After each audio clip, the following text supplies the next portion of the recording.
دوستای گلم، امیدوارم هر کجای دنیا که باشین حال دلتون خوب باشه. امروز میخوام یک کشک بادمجون سالم و خوشمزه رو بهتون آموزش بدم. برای این کشک بادمجون معمولاً باید بادمجونا رو سرخ بکنین، ولی چون از اونجایی که من غذای چرب و چیلی دوست ندارم و سعی میکنم سالم غذا بخورم، من اینا رو سرخ نمی کنم، به جاش اینا رو آبپز میکنم.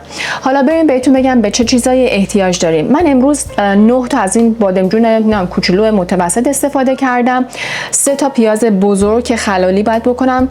5-6 تا قاشق غذاخوری من نعنا دارم. 4-5 تا حبه سیر احتیاج داریم. نمک، زردچوبه، فلفل از هر کدوم 1 قاشق چای خوری. روغن احتیاج داریم به مقدار لازم برای سرخ کردن سیر، نعنا و پیازمون. به کشک احتیاج داریم. حالا هر کشکی شما دارین و دوست دارین میتونین استفاده کنین. و در آخر من توی کشک بادمجون گردو رو خیلی دوست دارم. اگه شما دوست ندارین این سلیقه‌ایه، اگه دوست ندارین میتونین اینو حذفش کنین. اوکی، حالا بریم که من اینا رو کات میکنم، تمیز میکنم، اینا رو خلالی میکنم، برمیگردم بهتون میگم که اینا رو چجوری باید درستش کنیم. اوکی، let's go. اوکی دوستای گلم، من اینا رو تمیز کردم، بریدمشون حالت گرد و پیازام هم که خورد کردم خلالی. حالا بریم بهتون بگم که چجوری اینو باید بذاریم تو آب. وقتی که آبو میذارین سعی کنین آب یه ذره مثلا بذارین گرم بشه. وقتی که اینو میندازین توش، بادمجونا رو اضافه میکنین بهتره تا اینکه آب سرد توش باشه. همینجوری ولم یا گرم باشه خوبه. الان من اینا رو میذارم توش.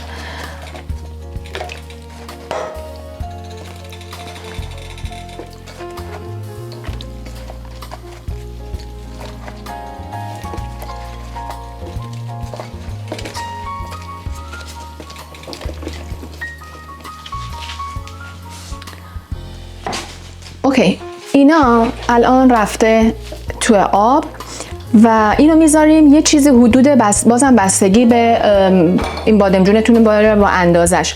اینو من میذارم یه چیزی حدود 50 تا 1 ساعت بپزه. وقتی که داره میپزه اونا میام بهتون نشون میدم که چجوری در چه حدی باید باشه که اینو برش دارین و که مواد دیگر رو بهش اضافه کنین. حالا من میرم که اینو بذارم روی گاز، عوضش میکنم جاشو و اینو میذارم اینجا که باز روشن میکنم. اوکی، موقعی که این داره میپزه برای خودش، ما میریم که این پیازداغمون رو درست کنیم. الان فکر میکنین شاید مثلا این پیازداغ خیلی زیاد باشه، ولی اول میگم پیازداغ من خیلی دوست دارم. اگرم زیاد شد که نمیشه، من میذارمش توی فریزر، بعداً استفادهش میکنم.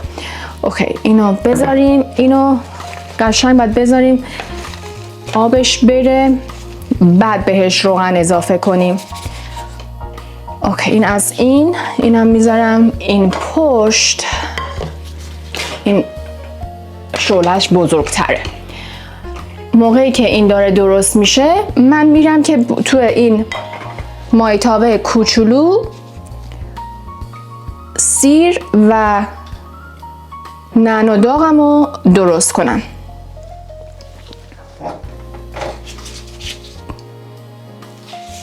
بذارم اینجا. این 1 ذره که داغ شد، نعنا داغمو من ببخشین سیرمو میخوام درست کنم. سیر رو سعی کنین زیاد بریزین، ولی متاسفانه چون من اینو میخورم و بعد برم سر کار نمیتونم خیلی زیاد سیر بریزم، چون سر کار نمیتونم خیلی سیر بخورم. ولی سیر رو کشک بادمجون رو خیلی خوشمزه میکنه.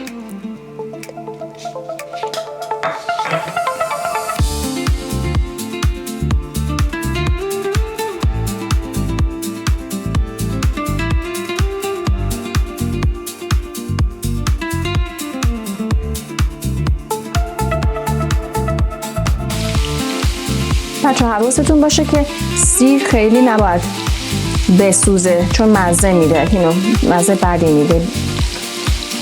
اینو همش خوب باید به هم بزنیم.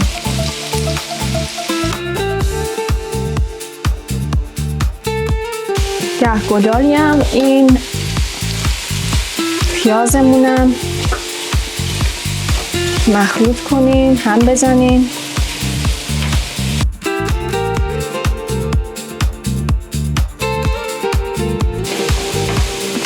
من سعی میکنم دیگه اینو برش دارم و میریزم تو این ظرف خودش، آماده میذارم که بریزم داخلش برم.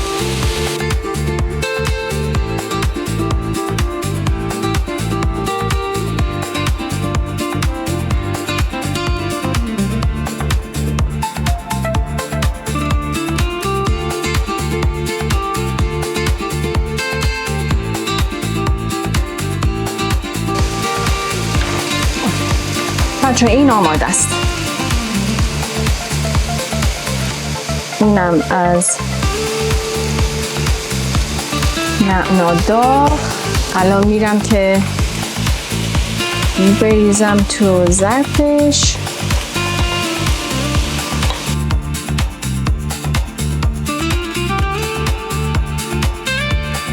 اوکی بچه ها، الان اینجا رو نگاه کنین. اگه ویدیوهای قبلی من رو نگاه کرده باشین، من واقعا برای پیاز داغینام هم اصلا روغن استفاده نمی کنم. الان هیچ روغنی فعلا استفاده نکردم. آبش رفته و داره خودش برای خودش سرخ میشه.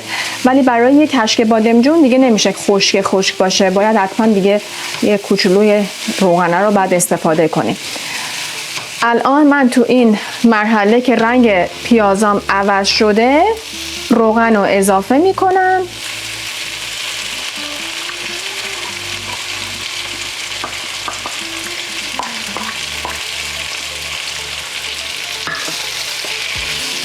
و میذارم که قشنگ این سرخ بشه.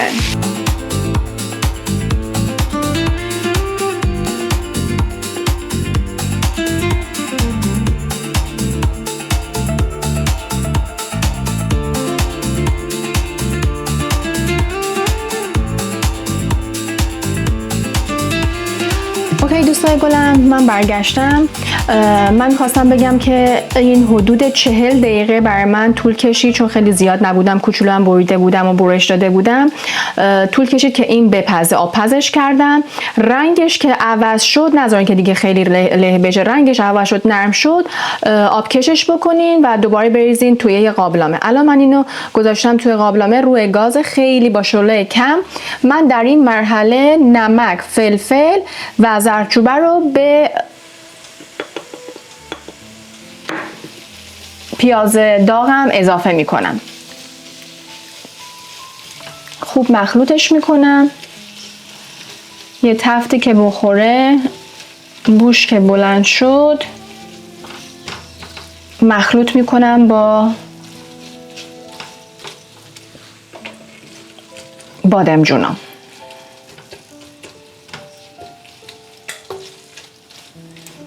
همون موقعی که اصلا من منتظرم که یه مقداری رنگش عوض بشه و اینا رو میتونم اینجوری توی قابلمه لهش کنین. باورتون نمیشه بچه ها، بخورین انقدر خوشمزه است. اصلا مزهش معلوم نیست که مثلا آب پس شده و اینا.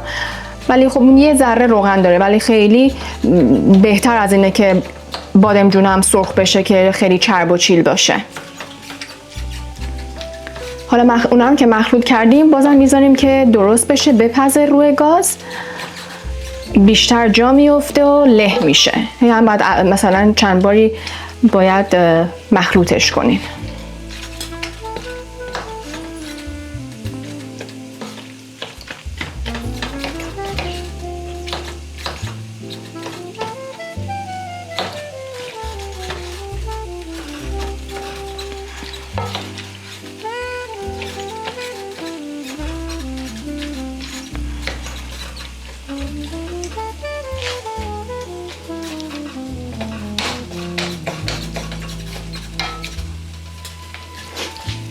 اوکی، در این مرحله من میام یک مقداری از این پیاز داغ میریزم روش. من پیاز داغ رو خیلی زیاد دوست دارم.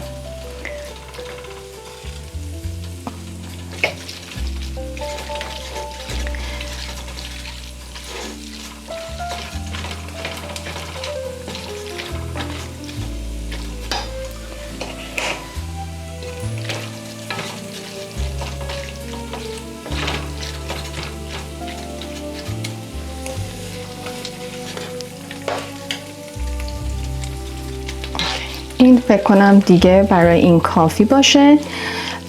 بچه‌ها در این مرحله شما باید سیرتون هم اضافه بکنین، ولی چون بهتون گفتم من نمیخوام سیر بخورم، اینو فقط برای روی تزیینش استفاده میکنم. یک مقداری از نعنامونم میریزیم، ما بقیشو میذاریم برای تزیینش. مخلوط میکنیم.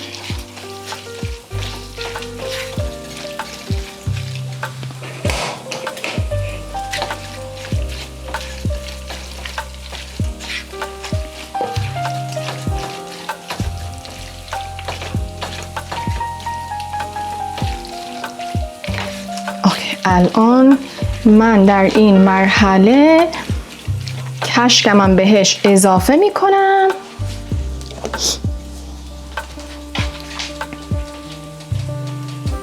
کشکم کم کم اضافه کنیم. بعد یک کوچولو هم من الان آبم میریزم توش که خیلی کم.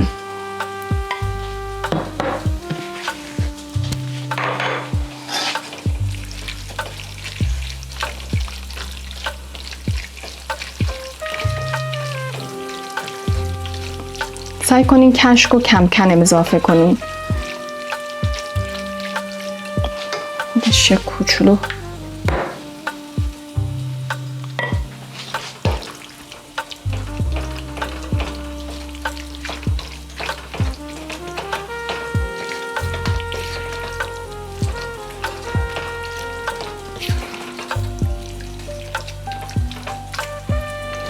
اصلا باورتون نمیشه اینقدر بوی خوبی میاد تو خونه.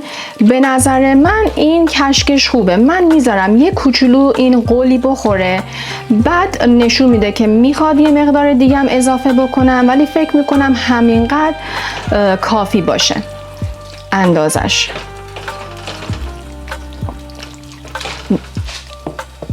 من گردورم اضافه کنم.